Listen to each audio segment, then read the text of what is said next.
Do you think that's wise, Mrs. Davidson? Well, do you have another suggestion? Well, yes, Mrs. Morris or I, we could meet this fellow. We could explain to him what the situation is, and I'm sure that we And could... let Doreen get off the hook, to use a term I'm sure she understands. Well, Doreen, do you think Mr. Fletcher's suggestion is acceptable? No, Mrs. Davidson. That'd be a cop-out. Yes, and there is going to be no cop-out. Take Burns back to her cell, Mr. Fletcher. You have until tomorrow afternoon to consider your explanation. Yes, Mrs. Davidson. One moment, Mrs. Morris. How could you be so naive as to allow yourself to get involved to this extent? As I said, Mrs. Davidson, I had no idea. I thought it would be good for Doreen. A harmless friendship. That may well be, but might I suggest that in future you investigate more fully before permitting anything like this to happen again? Yes, of course. That'll be all.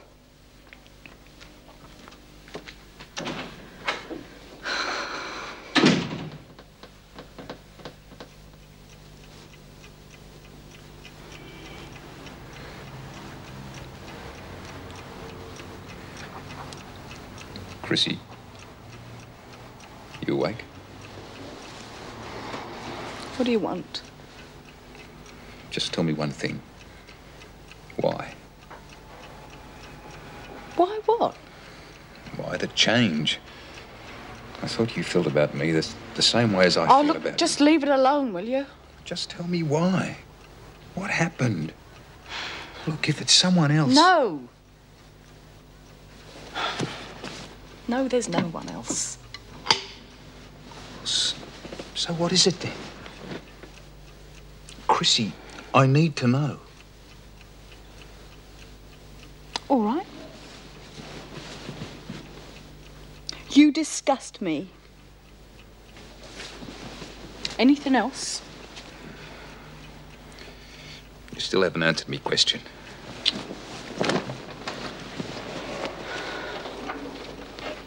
Well, look, just put yourself in my place, eh?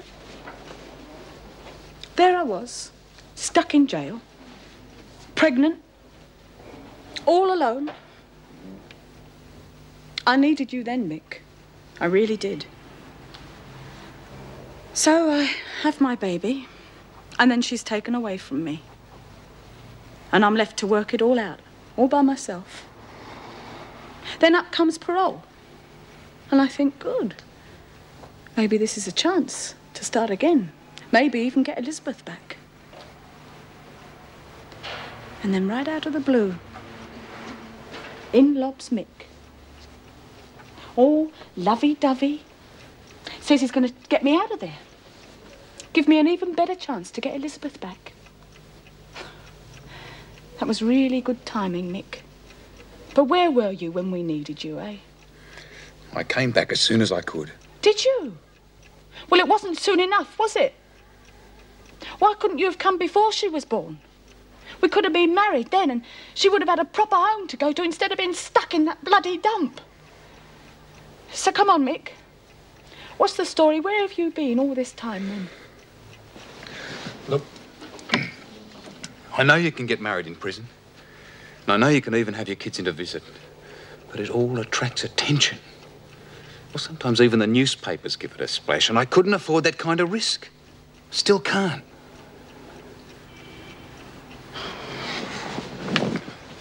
I was hoping you wouldn't have to know this. Not ever. But about 10 years ago in South Australia, I got in a bit of a blue. It got out of hand and they called the cops. I went a bit mad and I thumped one of them. He must have had a glass jaw or something because I didn't hit him that hard. Anyway, I went up for assault, a few other things. Got myself a term out at Yatla. Bastard of a place. I stuck it out as long as I could. I even came within a couple of months of me parole. But I saw a chance and I took it. I went over the wall. So you mean you're still wanted in South Australia? Under a different name, of course. Mark Brendan, but the face is still the same. You bloody idiot. You stupid bloody idiot. Do you know what that means? Do you know what that means if they catch up to you? I go back to South Australia in the tank. You? I couldn't give a bugger about you. What about Elizabeth, eh? What about the normal home we're supposed to be giving to her, eh? Normal home? An ex-convict who's on the run for her father and a mother who's going to be gone for aiding and abetting. She's going to end up right back in that dump, Mick, all because of you. Because of you.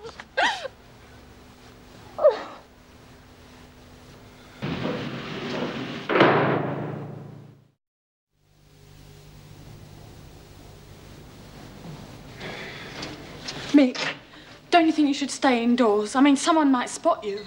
They won't. I told you, it's been a long time.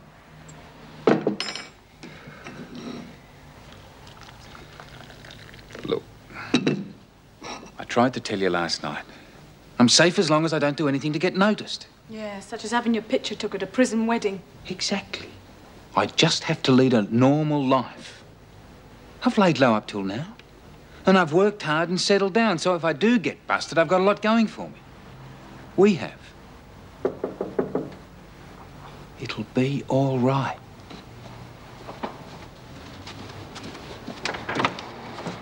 Morning. Hello, Mrs. M. Ready to go? Yeah, I'll just get my bag. Oh, it's a nice place you've got here, Mick. Thanks. You've gone to a lot of trouble. Ready? Looking very tired. You're not working too hard, eh? I didn't get much sleep last night. Excited about seeing Elizabeth, I suppose.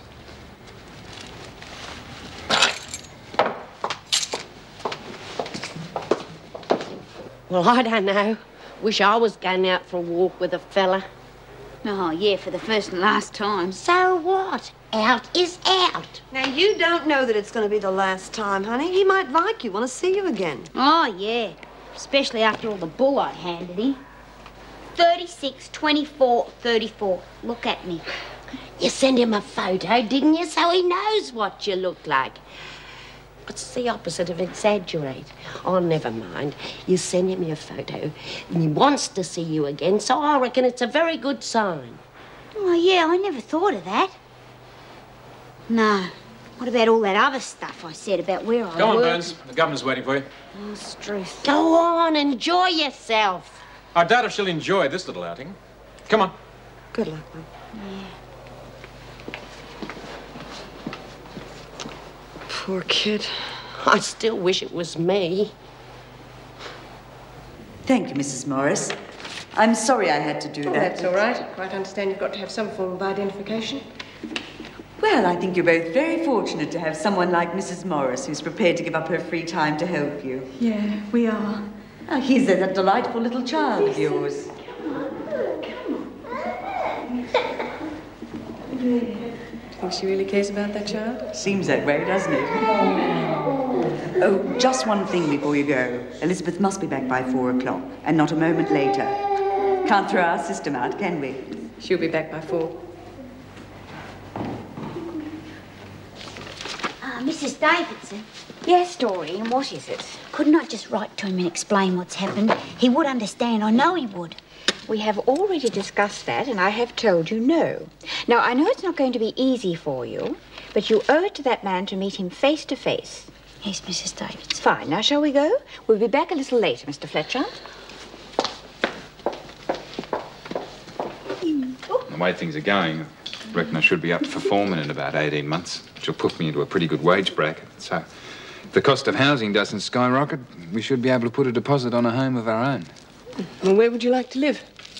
Oh, well, haven't given much thought. Wait till I get the job, I suppose. Well, in the meantime, you're pretty comfortable here. I mean, you've got room to move in and it's clean. Oh, I wasn't too good when we first moved in. Had to scrub the place from top to bottom, splash a bit of paint around. Well, you've done a really good job. All the makings of a good husband and father, I'd say. I hope so. Well, I must go. I'll be back around about 3:30, 3:45. Well, shouldn't you stay here with us? Well, don't you trust yourself with your family? Oh, yeah, of course I do. Surely I can trust you as well. Enjoy your day. Do you think she'd hear if I said goodbye to her? I doubt it. Well, I won't waste my breath then. I'll see you later, Mrs. Morris.